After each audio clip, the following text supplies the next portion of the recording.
Hi friends, good afternoon. இன்றைக்கி வெள்ளிக்கிழமை. நான் கொஞ்சம் வெள்ளனே வந்துட்டேன். வந்து வீட்டில் சமையல் பண்ணேன். என்னன்னா, இது கத்திரிக்காய் சும்மா வதக்கல் மாதிரி. சாம்பார். இது மோர் மிளகாவும் கொத்தவரங்காய் வத்தல் ஃப்ரை. அது பிறகு இது எனக்கு எப்பயும் எனக்கு ஸ்வீட்ஸ்லேயே ரொம்ப பிடிச்ச ரவா கேசரி. இது நான் பண்ணது. இது எனக்கு ரொம்ப பிடிக்கும். இந்த ஸ்வீட்ஸ்லேயே இது வாட்டர் பாட்டில். என்னென்னா ஃப்ரெண்ட்ஸ், சில வேளை பார்ப்பீங்களா இருக்கும், நிறைய பேர் பார்ப்பீங்களா இருக்கும், ஒரு லஞ்சு இப்படியா சாப்பிடுவாங்க, இவ்வளோ அழகாக வீடியோ எடுத்தால் சாப்பிடுவாங்கன்னு சொல்லி. அதுக்கு நிறைய காரணங்கள் இருக்குது. ஒன்று நான் தனியாக தான் இருக்கேன். ஸோ அது மோஸ்ட்லி தனியாக இருப்பேன்.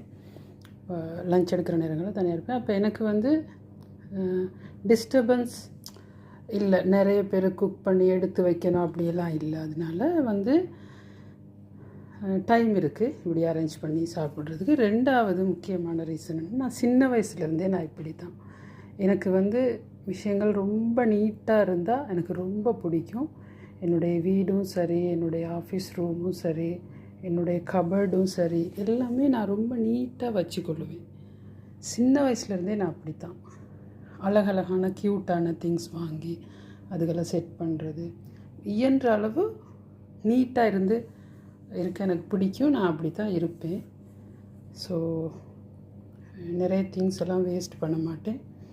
மற்றது இன்னொன்று நான் இந்த வீடியோஸ் எடுத்து போடுறதுக்கு இன்னொரு காரணம் இருக்குது. இது வேறு எந்த வருமானம் எதிர்பார்ப்பு அப்படியெல்லாம் இல்லைன்னு சொல்லணும். ஓகே, ஒரு சர்டன் லெவல் ஆகணுன்னா அதுவாக வருமானம் வந்தால் ஓகே. பட் நான் இது வீடியோலாம் எடுத்து போடுறதுக்கு காரணம் எல்லாருக்கும் வாழ்க்கையில் பிரச்சனைகள் இருக்கும். அது மாதிரி என் லைஃப்லேயும் நிறைய பிரச்சனைகள், ஏகப்பட்ட பிரச்சனைகள் இருந்துச்சு. இனி இருக்கக்கூடாதுன்னு நினச்சி நான் முயற்சி செஞ்சுக்கிட்டு போகிறேன்.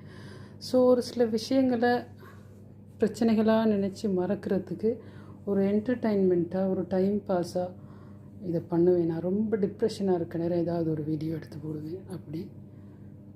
ஸோ இது தான் நான். பட் நிறைய எதையும் கடந்து வந்துடுவேன். அந்த மனதைரியமும் ஸ்ட்ரென்த்தும் எனக்கு இருக்குது. கடவுள் இருப்பார் என்னையோட.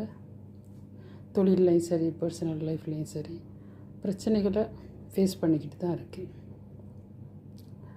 நிறைய ப்ராப்ளம்ஸ் லைஃப்